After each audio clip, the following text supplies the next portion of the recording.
Saludos amigas, amigos. Ustedes sintonizan Acento TV y su espacio de entrevistas y comentarios a partir de ahora. Recuerden ustedes que nos están sintonizando en el canal 38 de Claro TV, en los canales 39 y 439 de Altiz y en el canal 41 de Star Cable de Santiago de los Caballeros. También a través de las páginas acentotv.do y acento.com.do. El tema de este día, a partir de ahora, como este año ha comenzado inusualmente activo en los temas políticos, vamos a tener una conversación para leer la coyuntura política actual. Y nadie mejor que Guido Gómez Mazara, político, abogado, y yo diría que es un politólogo y un fino analista de temas nacionales e internacionales. Vamos a una breve pausa antes de empezar.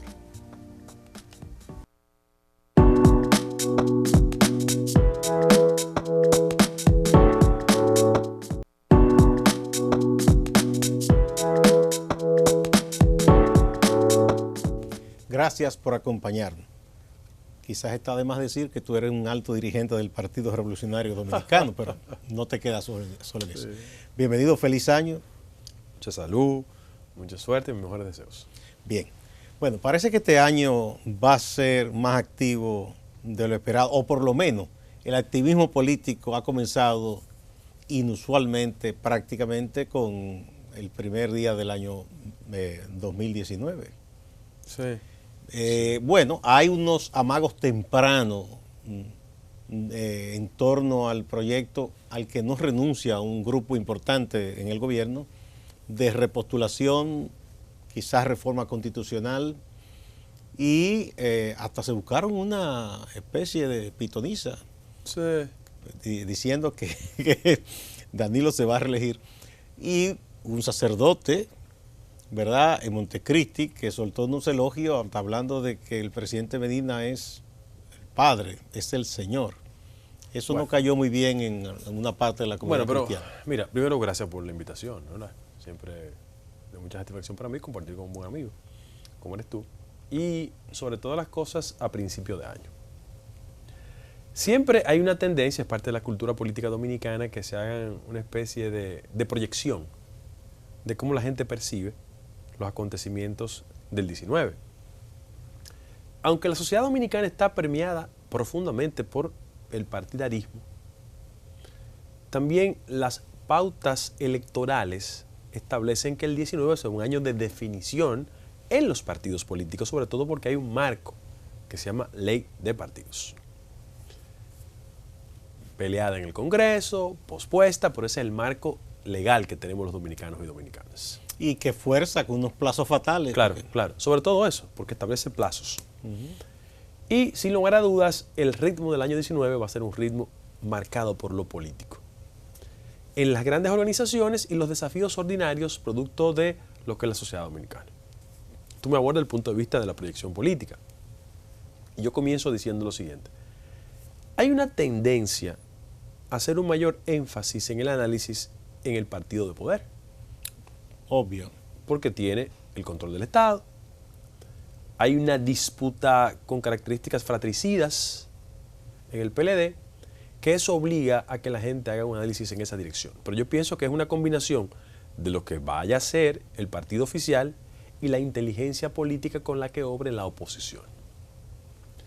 Vamos hacia el partido de gobierno. ¿Por qué? Porque a destiempo arrancaron con el tema de la posibilidad de una repostulación.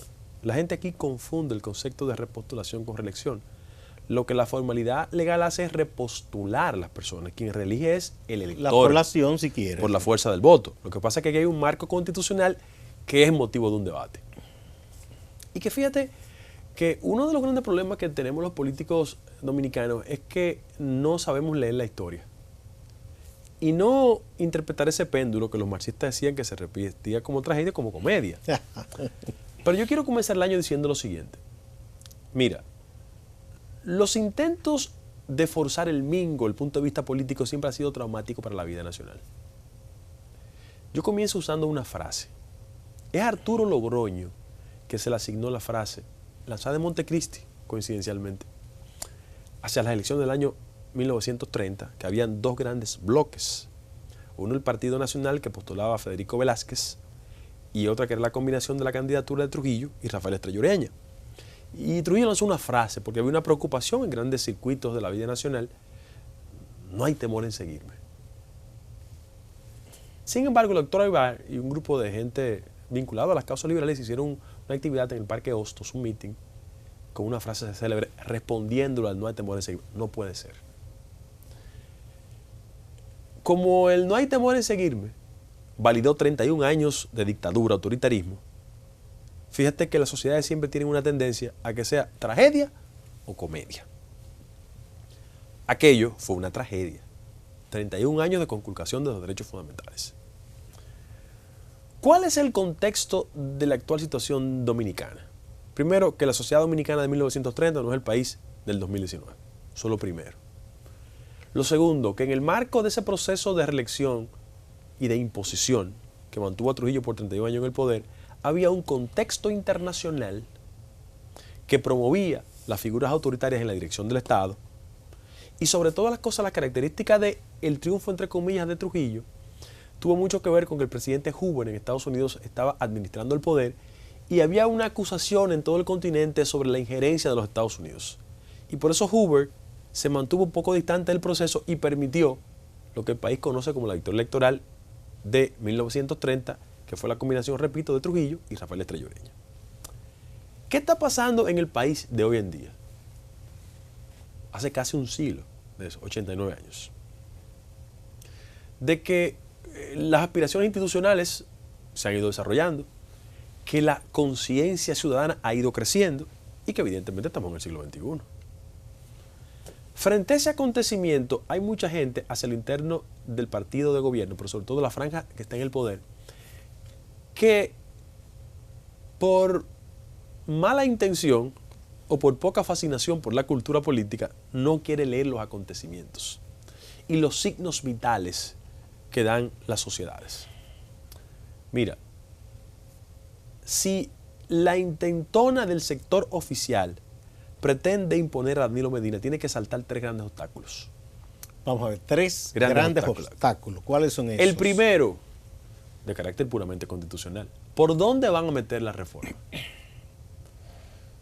El Tribunal Constitucional, aunque declaró inadmisible el proceso, yo sé que Danilo puede contar con algunos números ahí. Y un Milton Ray que es gelatinoso. Pero bueno, es difícil el constitucional. Caminar por ahí es difícil. Sobre todo porque tendrían que salvar un obstáculo.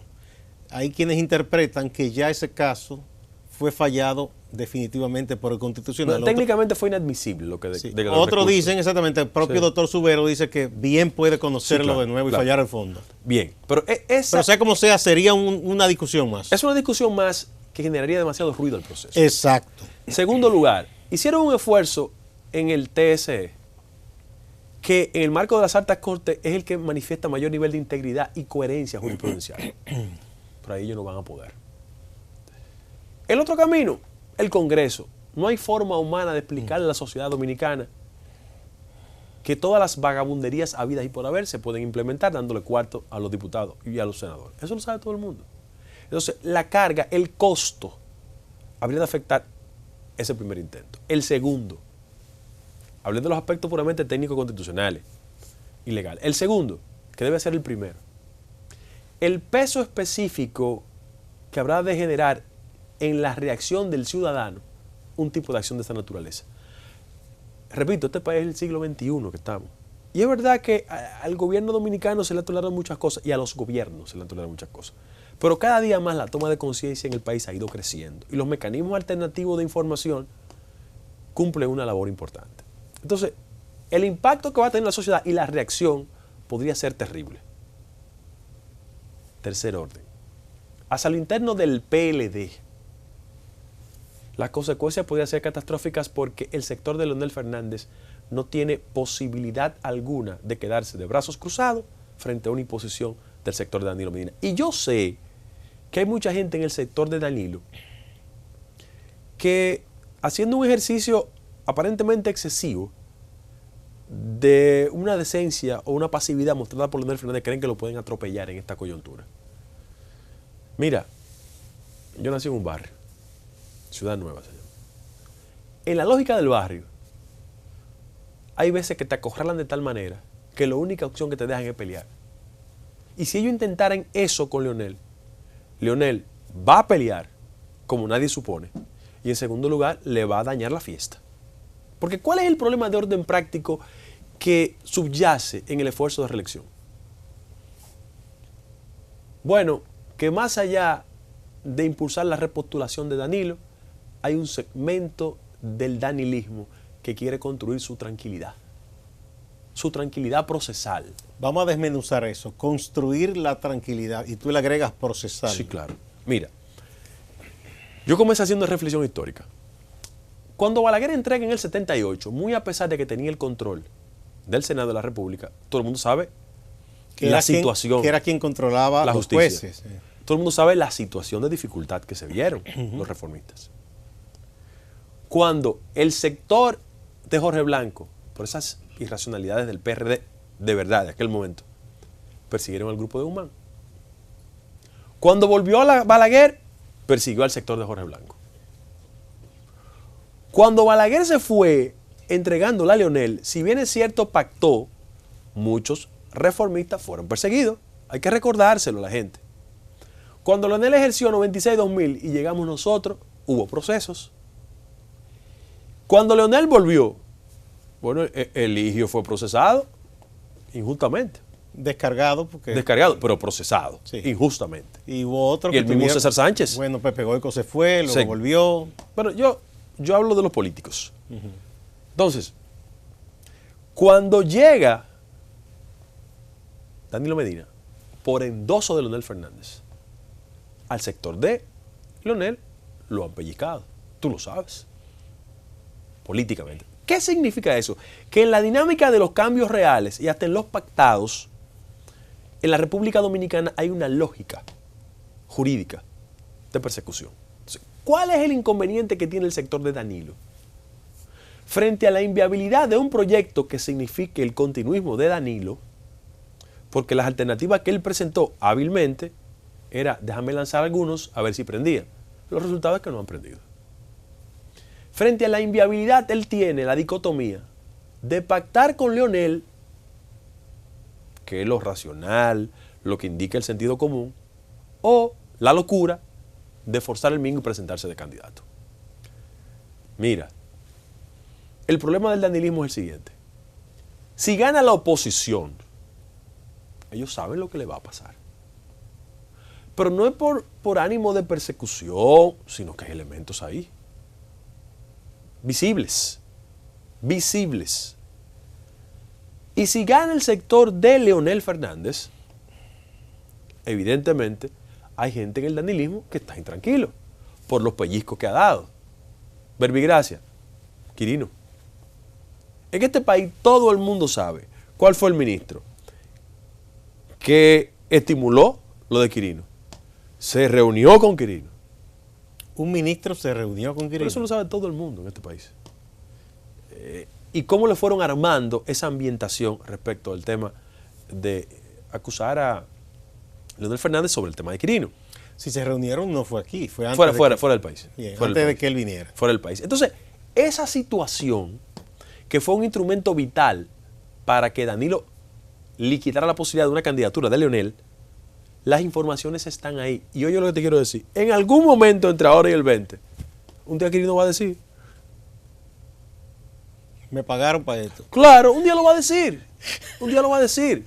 No es una lealtad que se pueda asegurar. Pero por la naturaleza del personaje. Entonces, fíjate que esos elementos van a gravitar mucho en lo que es la conducta del partido de poder, el PLD. Ahora,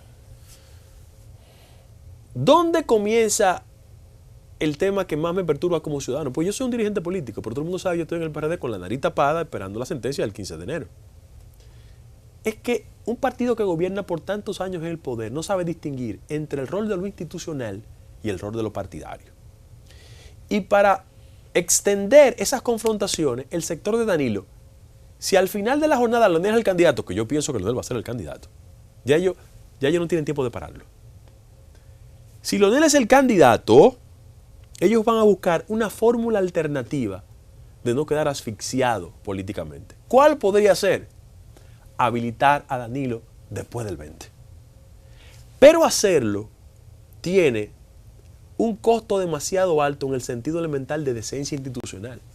Porque tendría que ser mediante la reforma constitucional. Pero una reforma restringida a ese aspecto. Lo que pasa es que entre ellos dos es el pacto de la desconfianza, porque no se confían. Entonces, ese es un gran inconveniente. Pero de forma abrupta yo reacciono y digo, la sociedad dominicana no puede estar expensa de la voluntad de un ciudadano que, si bien es cierto presidente de la República y que ha ganado dos procesos electorales, no puede establecer como norma constitucional el acomodo para su beneficio en fines de futuro. Yo, que creo en el remozamiento del liderazgo, en la renovación de los rostros en la escena pública, pienso que eso es una aberración. Pero eso pasa porque no hay una lógica de alternabilidad en el liderazgo político dominicano. El hecho de que tú hoy reconozcas que los actores fundamentales, salvo reconocidas excepciones en el país, tienen 20 años en el centro de la competencia presidencial, te darás cuenta que aquí no hay renovación. Y eso tiene un impacto en la vida nacional. Yo auguro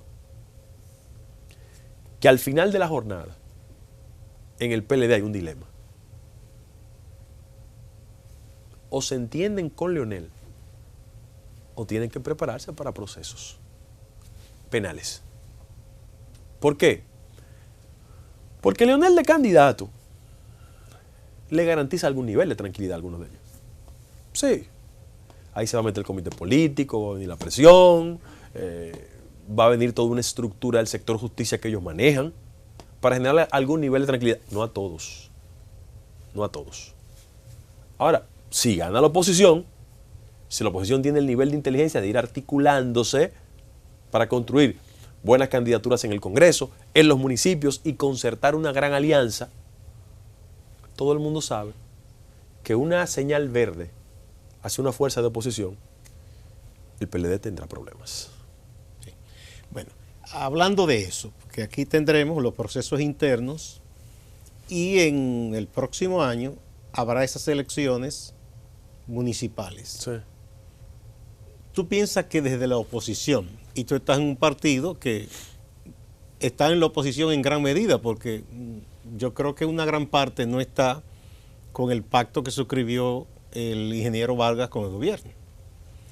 La oposición está vislumbrando la necesidad de que debe hacer un papel importante en esos comicios municipales para que se vea que cuenta con apoyo, porque eso podría enviar un mensaje o de aliento o de desaliento a la población, porque si primero va muy fragmentada la oposición y segundo, el PLD, pese a todo, obtiene más triunfos en esas municipales, podría enviar su mensaje. Ahí hay un solo factor que te faltó incorporar. Ajá. Y es que los plazos respecto a las políticas de alianza, si el espectro opositor no es inteligente, muchos de ellos, apostando a su ego y no a la razón, podrían perder hasta su personería jurídica. Sí, sí, no, eso, en la ley nueva eso se contempla. Entonces, ese es un elemento. Entonces, ¿hacia dónde tiene que apostar la oposición? Lo digo de una perspectiva muy humilde. A ir consolidando un bloque de fuerzas partidarias y una voluntad ciudadana. Yo quiero ser insistente en eso. Y una voluntad ciudadana de cambio para que eso se traduzca en victoria. Mira, cada vez que en el país una voluntad de cambio se ha hecho el común denominador, esa voluntad de cambio rebasa las características del candidato. Yo pienso que en esos picos de cambio, Antonio Guzmán, más allá de las características del candidato, que tenía características, había una voluntad de cambio. En el 2000, cuando Hipólito ganó las elecciones, yo pienso que la gente, entre otras cosas, compensó a Peña Gómez y su pérdida en el 98. O sea, es hacia ahí que hay que trabajar. Claro, tenemos un liderazgo formal opositor que tiene los vicios de siempre. Y que su ego podría ser el principal obstáculo. Y si esa lógica se preserva, los resultados van a ser positivos. Porque la gente lo que va a hacer va a apostar al candidato que mayor potencialidad tiene. Inclusive, de arrancada, el llamado bloque de partidos emergentes se comporta diferente dependiendo de lo que pasa en el PLD. Si Danilo hace un intento de imponerse, ese bloque se va hacia el candidato de la oposición. Si Leonel es el candidato, muchos de ellos se van con Leonel. Pero usted refiere al bloque, al conjunto de partidos que hizo un espacio y que asumió posiciones respecto a la ley. Porque de hecho, yo respecto a ese bloque siempre vi algo. En el fondo ahí no había posibilidad de que actuaran juntos un proceso electoral. ¿Tú sabes por qué? Va a depender de muchos factores de quién sea el candidato. Y te repito, por ejemplo, si Leonel es candidato, en ese bloque se van con Leonel, Wessing Chávez, FNP, la Fuerza Nacional Progresista, y siento que el Partido de Unidad Nacional, el PUN, se va. Sí, y bueno, y los reformistas hay que ver con quién bailan esta vez. Pero de principio ellos tres. Sí. Yo creo que aquí que va a ser un esfuerzo de crecimiento. Pero al final de la jornada, fíjate que el nuevo marco de la ley le pone también una camisa de fuerza en la actuación electoral de muchos partidos. Le dice, miren, esto cambió, ustedes corren el riesgo de perder la personería jurídica. Ya ese juego de engancharse con cualquiera, sí. Eso tendrá sus límites. Pero mi partido, al que yo aspiro y espero que el día 15 de este mes nos den una sentencia favorable, ¿qué posibilidad tiene el PRD con Miguel Vargas a la cabeza? Ninguna. Ok, con esa expresión vamos a la pausa. Cuando retornemos, precisamente vamos a hablar del PRD, lo que ustedes están haciendo, lo que podría ocurrir. Okay. Bien.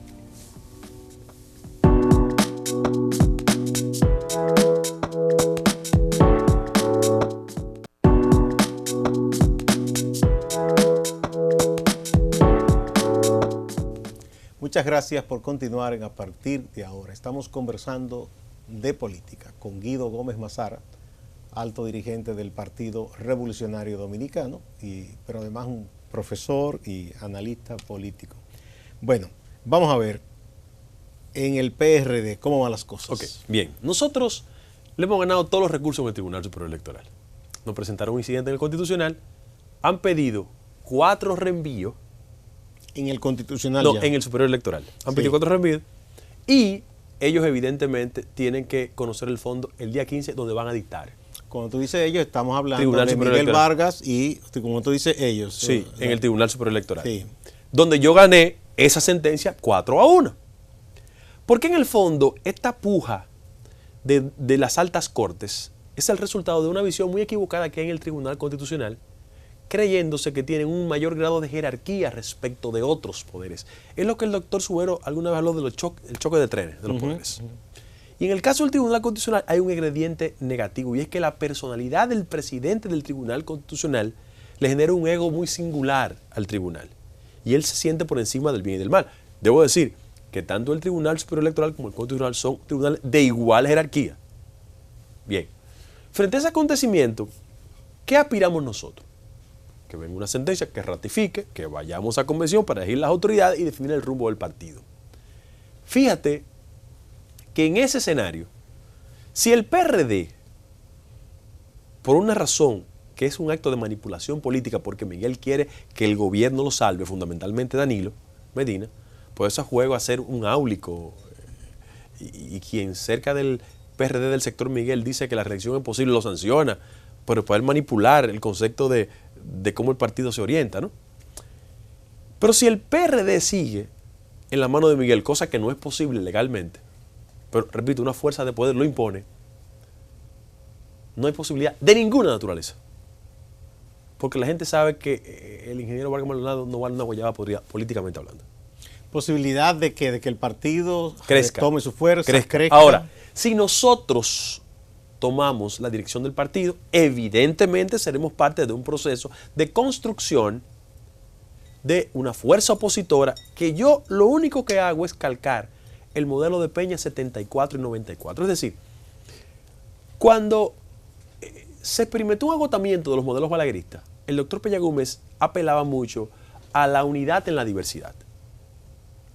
Y yo sostengo la idea de que solo es posible conseguir la victoria en el marco de una gran alianza, de una gran concertación, pero no sobre candidatos, sino sobre posturas, sobre propuestas, sobre visión de la sociedad dominicana. Que en el caso hipotético que Leonel Fernández sea la cabeza de la otra propuesta electoral, yo siento que aquí el país se va a dividir en dos. Los que favorecen la fuerza de Leonel y los que estarán en contra de la fuerza de Leonel. Y frente a ese acontecimiento, hay que ir perfilando el candidato y las propuestas que se activen en un sinnúmero de temas importantes. Por ejemplo, inseguridad, desempleo, salud, educación. Porque ¿cómo un partido con 20 años en el poder puede construir la esperanza de los electores en temas básicos? Fíjate que al terminar este año, debido a debates que se están dando en otros lugares del mundo, no sé si viste unos trabajos que publicó El País, donde la señora Bárcena hablaba de los modelos económicos, una serie de cosas. Y por las propuestas que están haciendo ahora gobiernos como el de Chile como el de Argentina y el de Brasil recién estrenado, de volver a esa ola privatizadora y de achicamiento del Estado. Ella dice, bueno, eso no solucionó en América Latina. Bueno, los 20 años que gestionaron gobiernos no fueron sinónimo de éxito. Por el contrario. Bueno, entonces... Inclusive te voy a dar una respuesta. Entonces te digo, aquí se puso ahora a final de año y comienzo, de nuevo, como en debate, no se ha debatido lo suficiente el modelo económico. El Banco Central dice que el modelo es bueno, que lo que hay que ajustarlo. Que ya algunos economistas dijeron que ellos están confundiendo la noción de sistema económico con modelo económico. Pero mira, yo aplaudo cualquier iniciativa que en el marco del debate de las ideas sea provechoso para el país. Porque lo que en el país ha existido es un déficit de ideas. Porque la clase política vive mucho en el inmediatismo, en el día a día. Y ese es un debate importante. Fundamental. Porque no es posible que tengamos tanto crecimiento y tantas desigualdades al mismo tiempo. No, pero vamos a tomarte la palabra. Y yo pienso que el planteamiento del Banco Central no es nada ingenuo. No es nada ingenuo. Pero no puede ser. No es nada ingenuo. De ninguna manera. Porque Héctor Valdés es un político. No, y contratan personas ahí. Y activa y tiene su caja de resonancia. Mira, vamos por partes. Uno de los grandes elementos que ha sido motivo de debate en América Latina, porque no es un fenómeno exclusivo de la República Dominicana, es la arritmia de la noción de crecimiento. Es decir, ¿en qué medida los modelos de crecimiento económico no impactan favorablemente en el resto de la sociedad? Y el llamado desbordamiento de ese éxito no toca los sectores de clase media, de clase baja. Elementos. ¿Por qué en la República Dominicana las cifras de carácter macroeconómico que establecen crecimiento significativo del país no se traducen sustancialmente en que en políticas públicas como desempleo? ¿Vamos a hablar de desempleo en la República Dominicana? Porque se escribe mucho como argumento que en el país, en los últimos 15 o 20 años, el sentido del empleo ha mejorado. Mentira. Es que quien absorbe la masa de desempleados y lo califica como empleados son dos sectores terribles de la economía. El informal y el gobierno central. ¿En qué se traduce ese empleo? Y pónganle comillas. Bajo salario y baja calidad de empleo. Eso no es crecimiento, eso no es desarrollo. Pero hay otro elemento a tomar en cuenta también, que lo han tratado varios economistas, que vamos a reconocer que se han creado empleos. Sí. Pero si tú comparas el crecimiento normal, vegetativo que dicen de la población económicamente activa, la PEA, cada año, ingresa un número de nuevos ciudadanos jóvenes en edad de trabajar. Entonces, básicamente no se ha reducido el desempleo porque si se crean, pero ingresan más con la opción de querer trabajar que no tienen empleo. Pero vamos a otro elemento esencial del debate sobre el modelo o el sistema económico que todos queremos. Las políticas de endeudamiento. Mira, yo soy amante del béisbol. En la década de los 90, hasta los otros días, el concepto de esteroides creó todo un escándalo en el mundo de las grandes ligas. Bueno, en la República Dominicana hay un modelo de crecimiento con esteroides. Bueno, el amigo Pavel Isa acuñó eso. Pavel. Sí, perfecto. Muy bien, excelente persona. ¿Por qué? Porque ese crecimiento no tiene un arraigo, un aspecto de carácter social que han dejado desvencijados a los sectores que históricamente han estado excluidos en la República Dominicana. ¿Por qué el modelo económico nórdico es tan efectivo? Porque acumula nivel de crecimiento con aspectos tan importantes en la República Dominicana que nos traumatizan como el nivel de inseguridad. ¿Cómo cuando un país crece se profundiza el nivel de inseguridad? ¿Tú sabes por qué? Porque el que asalta, el que roba, el que atraca, evidentemente no tiene perspectivas en el empleo. Es el excluido. Perfectamente. Entonces, estamos generando un modelo de crecimiento en la formalidad económica, pero también un incremento sustancial de los niveles de perturbación ciudadana. ¿Por qué? Porque la gente se siente insegura por lo que lo pueden atracar, asaltar, robar. Repito, hagan un paralelismo con los modelos nórdicos. ¿Y por qué en esos países hay nivel de seguridad? Bueno, porque el nivel de crecimiento toca todos los segmentos de esas sociedades. Aquí no pasa igual.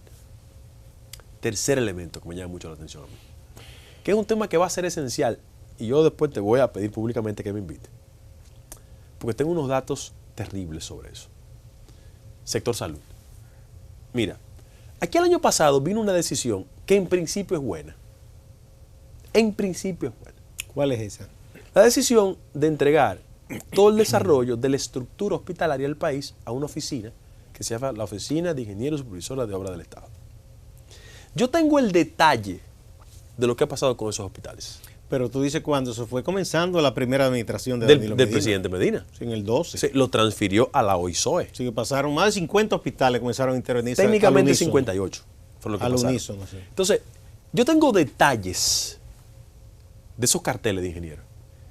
Y te puedo conectar quién es quién, a quién obedece, qué factores tienen, para que tú veas como una iniciativa efectiva de crear una estructura hospitalaria en un país donde el 1.9 del presupuesto, lo que va al sector salud, hay que decírselo, el 1.9 del presupuesto, cuando el promedio en América Latina es 5% del PIB.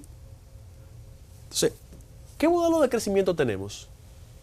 El que no es capaz de garantizar un servicio hospitalario efectivo a la gente. Yo siempre pongo el ejemplo, y hasta canso a las personas.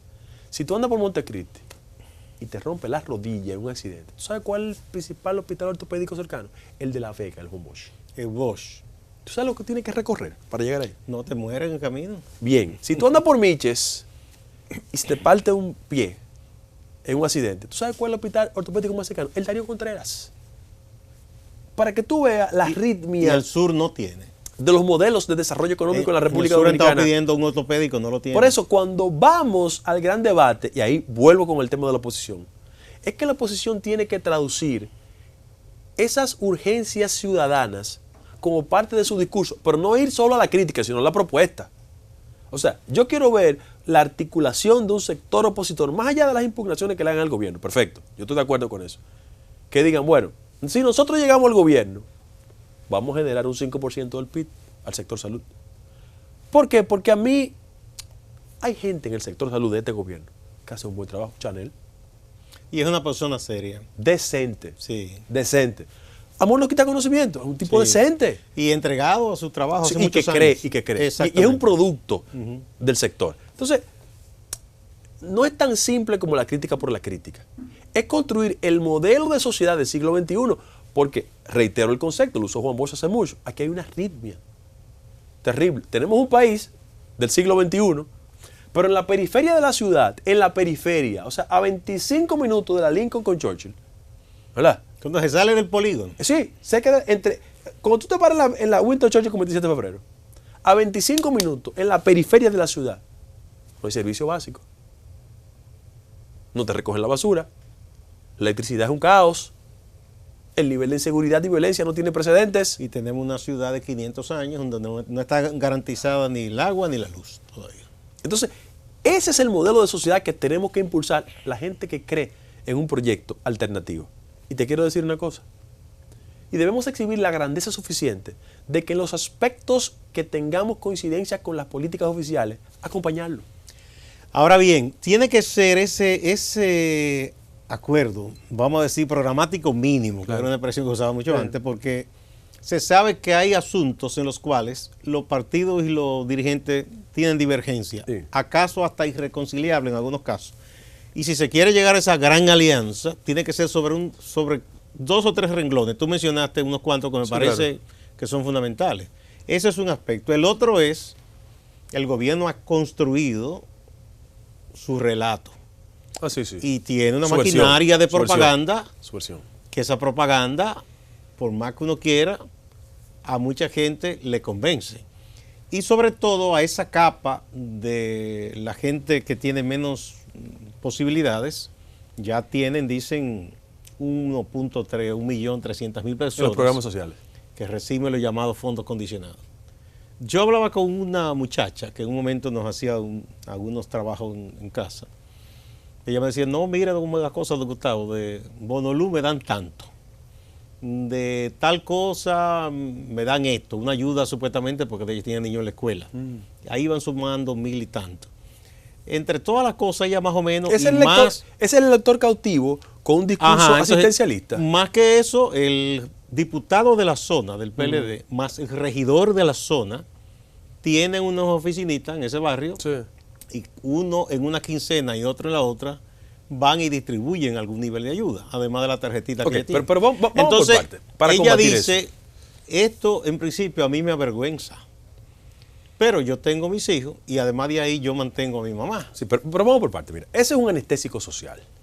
Entonces, yo lo que te decía era, perdón, la pregunta era, ¿cómo la oposición desmontar eso, más allá de decirle simplemente, no vote, que eso no es bueno? No, pero vamos por porque parte. la gente dirá, bueno, es verdad, esto no sirve, pero yo si me quedo sin nada es peor. Vamos, pero vamos por parte. Tomamos como punto de partida, hay una frase de Guevara siempre recordada, una de las múltiples formas de perpetuar la pobreza, practicando la caridad. Sí. En la estrategia de todo el continente y la noción populista del Estado es cubrir las políticas de asistencialismo como entes que captan el potencial lector. Sí, sí. Lo ha practicado el centro, la derecha y la izquierda. Yo lo doy como ejemplo. El kirchnerismo le garantizaba que el 86% de la gente que vivía en el Gran Buenos Aires no pagaba la energía eléctrica. Y el partido también de Lula hizo lo mismo. Lo mismo. De hecho, por eso Frei Beto en un momento dijo que no estaba de acuerdo con eso. Mi pregunta es la siguiente. ¿No lo derrotaron electoralmente a ellos? Bueno, Sí. Bueno, lo de Brasil tiene otra lectura. El kirchnerismo perdió. Ese sí. Perdió. Pero perdió Electoralmente. rasante. Sí, pero perdió. Sí. Ese es el hecho. Ahora, vamos al relato. Mira, excúsame que frente a un periodista serio como tú, yo diga lo siguiente. El proceso de descomposición de la sociedad dominicana tiene en la clase periodística una expresión casi perfecta de los niveles de degradación. ¿De los niveles? De degradación. Sí, eso sí. Eso es así. Sí. Entonces, ¿qué ha pasado? Es decir, la descomposición en gran Oye, medida. el nivel de rentabilidad que exhibe ser comunicador al servicio del gobierno es tan evidente que raya en lo vulgar. Pero ¿tú sabes cuál es el problema? Que ya la gente se da cuenta, porque hay mecanismos alternativos que se llaman redes sociales que han construido la otra verdad, porque aquí hay una verdad que te la construyen No, por y la hay fuerza del dinero. Hay algo que se suele llamar la auditoría visual. Sí, claro. No. Si Eso tú es- de pronto me ves a mí viviendo Claro. en un nivel de vida y exhibiendo unos bienes, tú mismo te Pero vas a ven acá, cuestionar ven de acá. dónde los Mira, sacas. yo te voy a decir una cosa, te lo voy a decir así en tu cara con mi responsabilidad clásica, ¿no? ¿Y tú crees que la gente no se da cuenta? Sí, claro. Bueno, la gente lo sabe. Sí. ¿Por qué el gobierno confunde publicidad, intensa penetración con credibilidad? Hay gente que se escucha mucho o que se ve mucho, pero se cree poco. Entonces, el ciudadano tiene los mecanismos alternativos. Fíjate que cada vez que el gobierno ha pretendido imponer mecanismos por la fuerza solo del dinero y hay fórmulas alternativas, se le desvencija, se le derrota. No, y hay, por ejemplo, hay ciertos personajes de los medios que cada vez que han visitado la zona en donde vive el dominicano en Estados Unidos la pasa mal. Mal, perfecto. O sea, hay una toma de conciencia. Sí, la Primero, pasa ahora, mal. ¿cuál es la articulación que tiene que hacer la oposición? Traducir que el país que le quieren construir por la fuerza de lo mediático no se parece en el día a día del ciudadano. Porque esa señora que tú relatas, que evidentemente con el bono luz y el bono gas le pueden generar una especie de anestésico, es la misma que en su barrio no puede vivir con tranquilidad. ¿Sí o no? Es la misma que tiene un serio problema Pero con mira la una inseguridad. cosa, ella no está exactamente anestesiada. Sí. Ella lo que dice es que si ella pierde eso, porque yo conversando, Sí, o sea, claro. que- y lo manipulan en la campaña, sí, eso. que como ella, o sea, podrá vivir, o sea, porque apenas lo alcanza. Entonces, Sí, claro. Bien, sígueme, que te voy a hacer otra pregunta. Pero a raíz entonces de eso. el trabajo del esfuerzo opositor es en esa dirección. Es decir, si bien es cierto las políticas sociales te garantizan A, B y C, en términos de tu desarrollo personal, individual, pero que es un trabajo de campo, en el día a día con la gente, Tesonero, es una cosa sistemático, Sí. y sobre todas las cosas, construyendo ese eco en todos los actores en la comunidad. Mira por qué. Tú mencionabas al diputado y al regidor. Mira, diputado, la toma de conciencia en la ciudadanía, y no es un acto de optimismo excesivo. Yo soy una persona optimista por principio. ha ido generando la siguiente dualidad. El líder moral en la demarcación a lo mejor es el cura, a lo mejor es el activista social, a lo mejor es el dirigente clubístico, porque la gente sabe que está en el día a día con la comunidad. El diputado no, el diputado va, le da su dinero y por ahí se va y no interactúa con ellos. Hay una frase viejísima que usaban en la transición cuando Balaguer, le cogemos la fundita y no somos reformistas. O sea, la gente tiene que desarrollar un nivel altísimo de conciencia que le coja eso y le vote en contra. Y no era Juan Bosch que decía, cojan lo que le den, pero voten por lo que su conciencia le dictamine. Entonces, ese es el trabajo. Hay algunos que están diciendo eso ahora, pero se requiere un poco más. Vamos a una pausa. Cuando retornemos, te voy a plantear algo, una idea que está aireando un amigo que tú conoces. Vamos a la pausa.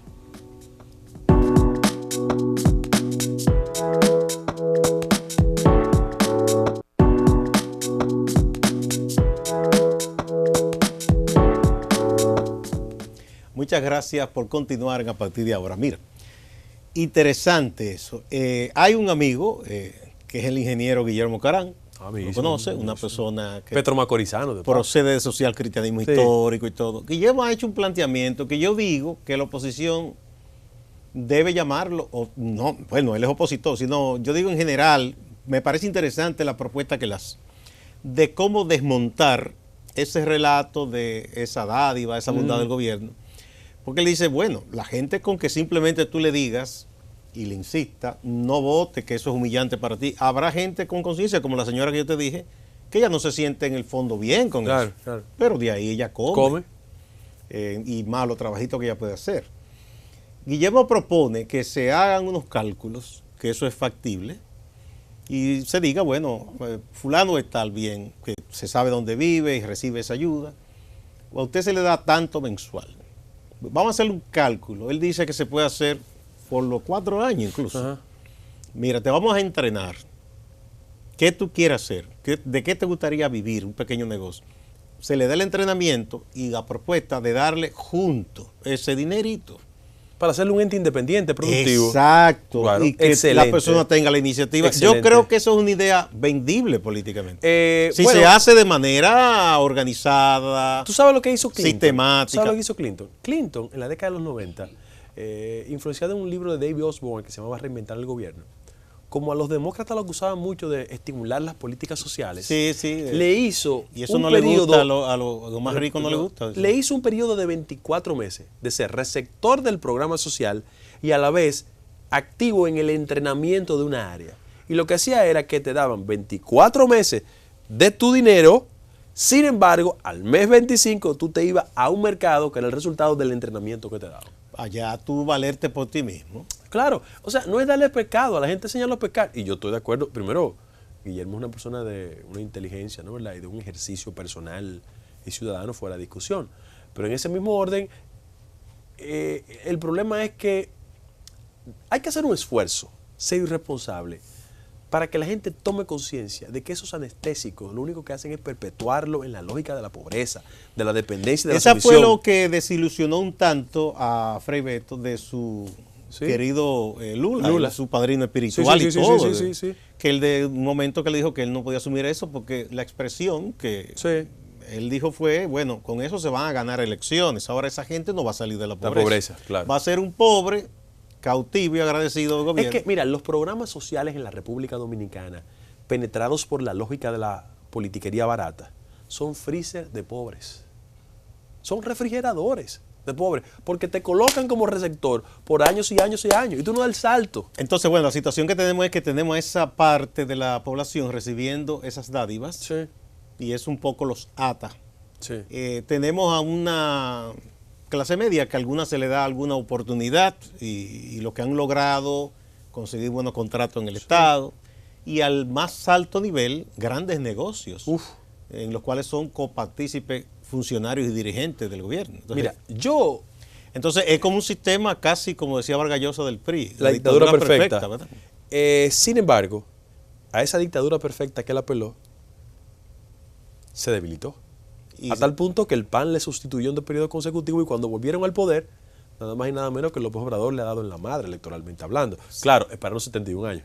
No, no, y Que además eso es lo único que porque, quiere. porque el regreso fue con una persona que generó tantas esperanzas y tan rápido se ¿Tú sabes desinfló. por qué? Fue terrible. Porque al final de la jornada, la fascinación que tienen por hacer de figuras políticas productos terminan cuando no tienen la fortaleza interna, la preparación, se diluyen.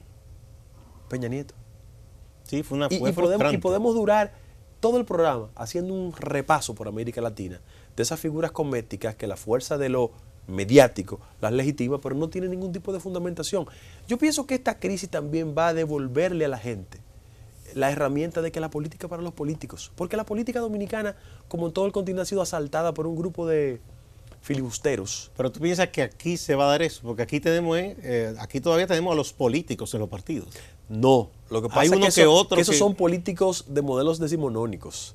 O sea, cuando tú ves a los políticos, son los políticos tradicionales, que tienen que ser desplazados mediante los procedimientos democráticos, porque son el producto de una época y que lo que han hecho es retrancar los partidos, porque para ello la práctica Por lo que tú política... me planteas, y han planteado otros, Guido, lo ideal sería que en estos próximos procesos electorales, y digamos el principal, que será el presidencial, porque ahí es que se obtiene claro. el poder para gobernar, debía producirse un gobierno como de transición. Decisión. Porque, como tú, superar esos políticos viejos no va a ser de la noche a la mañana. Sí, sí. Y que vengan políticos nuevos. No, mira, primero, los problemas del país tienen que estar por encima de la agenda de la clase partidaria.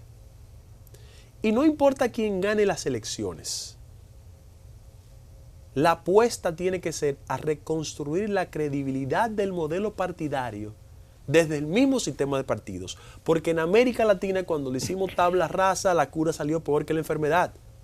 Y te quiero decir una cosa con mucha honestidad. Quienes se perfilan con mayores potencialidades en el país, desde el punto de vista electoral, yo pienso que tienen conciencia de eso. Con el que yo más hablo es con Luis Abinader, esa es la verdad. Por una relación hasta generacional, somos amigos. Y Luis es una persona que tiene conciencia de eso.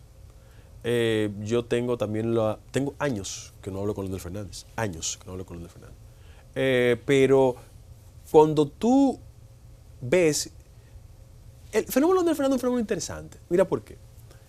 Yo pienso que a Leonel le han dado tan duro lo suyo, tan y tan duro, Los suyos, tú dices. tan inexplicablemente duro lo suyo, que él en ese ejercicio de madurez interna, yo pienso que lo han cambiado para bien, honestamente. ¿Verdad? Digo, ¿Tú piensas que, yo pienso que eso le ha permeado a él? yo pienso que Leonel Fernández, en este proceso estremecedor para él, tiene otro sentido de la política, otro sentido de la solidaridad.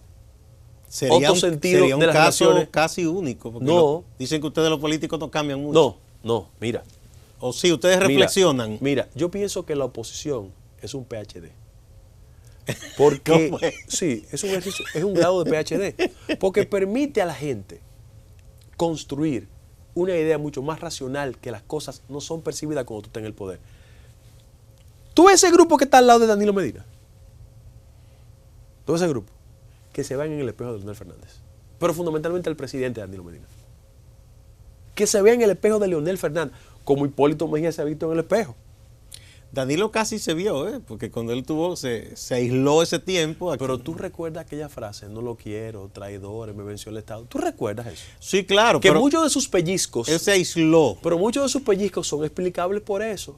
Porque es verdad que le dieron duro. No, se han hecho de ambos lados bellaquerías. Sí, sí. Eso no lo puede Se ha nadie hecho. desmentir. Pero yo debo de admitir que los periodos de oposición sirven como fórmula para enmendar errores. Tanto a los que hemos tenido mucho tiempo en la oposición, como a los que en el gobierno están al margen del poder. Es una reflexión sumamente interesante. Mira, yo lo digo en términos personales. Todo el mundo sabe que Hipólito y yo no pensamos igual. Eso sabe todo el mundo. Pero yo soy incapaz de emitir un juicio público en contra de Hipólito. Eso lo digo en su cara. Tú sabes cómo soy yo, pues eso lo digo. Yo no hago eso. No, porque eso se ve hasta feo. Ustedes fueron parte de un gobierno. No, pero además, esa no es la educación que me dieron en mi casa. No, yo tengo sentido de aunque, gratitud. aunque tú no estabas de acuerdo con muchas de las cosas que él Claro. hacía, pero tú estabas ahí, entonces No, además yo digo, yo agradezco de pie, nunca de rodillas. 1. 2. Si yo pongo ese ejemplo, La movilidad social que experimentó el PLD en su ciclo inicial se lo deben a Leonel Fernández. Y ellos se incomodan cuando yo se lo digo. Pero a mí no me importa. Sí, eso lo... Que se pongan guapos, eso a mí no me importa. Yo no vivo el gobierno. Ahora, ahí hay gente que acaba con Leonel, que no le luce. Que no le luce. O sea, usted puede discrepar de una persona.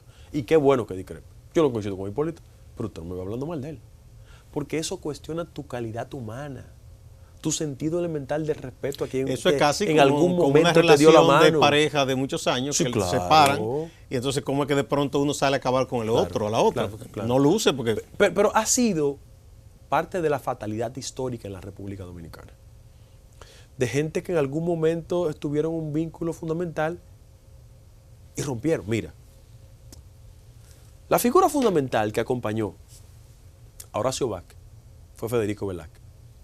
Se peleó con él, después lo endosó en el 30. Quien apoyó a Trujillo fundamentalmente fue Rafael Estrella Ureña. Solo duró 1 año y medio en su gracia. Sí, bueno, fue una desgracia para Sí. él y su gente. Bien. Balaguer, ¿tú sabes quién le armó el proyecto de Balaguer? Lora. Augusto Lora. No, eso fue así. Lora era el hombre que tenía los vínculos con, en ese momento, la burguesía más activa y más Claro. poderosa era la de Santiago, Claro, y esa gente le claro, consiguió el dinero todo. Claro. Lo pateó Balaguer. Sí, y de mala manera. De mala manera. Y inclusive la experiencia de Balaguer acumulada fue la siguiente. Quienes se buscó después de segundo fue a Carlos Rafael Hueco Morales. Que no le iba a hacer sombra ni nada. Claro. Entonces, y quien pudo levantarse, Jacinto Peinado, mira cómo lo pateó. ¿Cuál fue la experiencia de Antonio Guzmán y Jacobo Luta? No fue buena. A tal punto de que Jorge Blanco buscó a don Manolo Fernández Mambro, un hombre con problemas de salud, y lo hizo vicepresidente. Y después que se murió, nunca buscó un vicepresidente. No, porque él murió fue en la transición, me parece. Sí, no fue sí, antes pero, de eso. pero el doctor Jorge Blanco no apeló a los mecanismos constitucionales de ese momento Para sustituirlo. No.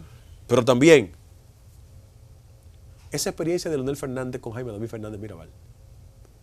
Fue Rafaelito Albuquerque quien lo acompañó. Y el actual presidente, Danilo Medina, ¿a quién puso? A doña Margarita. Controlada.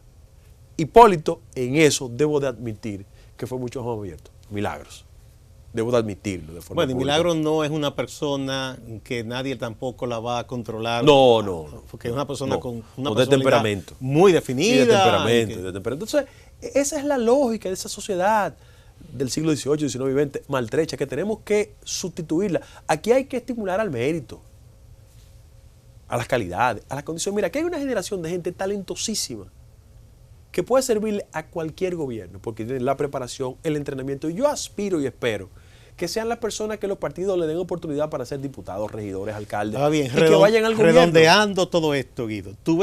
¿Qué posibilidades tú ves que de verdad en la oposición en general se entienda todo esto? Se entienda la coyuntura. Se entienda que deben de ponerse actitudes, egos. Están dadas todas las condiciones para que la inteligencia prevalezca sobre el ego en la oposición. Pero te reitero, ¿tú ves que esa inteligencia Sí, claro. está prevaleciendo? Claro que sí. Hasta ahora sí. Hasta ahora. Hay manifestaciones de rabias, de truños, como decimos nosotros, pero sí, hay una voluntad de conducir las Porque hay una cosas. cosa que yo no entiendo, con muchísimos amigos y amigas que quiero muchísimo, que los noto ahora ultra radicales, pero en un momento dado participaron de gobiernos, Claro. del propio gobierno del PLD o de otros gobiernos, Sí. o con el PRD. Entonces, Sí. ¿por qué tú, con otro que inclusive fue copartícipe tuyo, te niegas a entenderte? Claro. Yo Esa no- es la irracionalidad. Pero este año va a servir para ir pasando la mano suficiente de entender que lo importante es el proyecto colectivo, no las individualidades. Y tú piensas que se puede. Sí, claro, hay que seguir empujando en esa dirección. Hay que seguir empujando en esa dirección y no desfallecer. Bien. Bueno, qué bueno. Estamos terminando con una nota de Sí. optimismo. Yo te dije a ti, te pedí públicamente, que como en 15 días o 20 días, yo te voy a traer todos los contratos de la OISOE en el sector hospitalario, Es un compromiso. para que tú veas quién es quién ahí. Es un Y compromiso. los montos que hay. Y esos documentos los publicamos luego también. cómo no. Bien, muchas gracias a Guido Gómez Mazara por esta conversación que siempre nos echa luz sobre los acontecimientos políticos nacionales. En esta ocasión no hablamos de lo internacional, ese es Claro. otro pendiente. Sí. Muchas gracias. Amigas, amigos, ustedes no se vayan, por favor, que siempre hay más en Acento TV.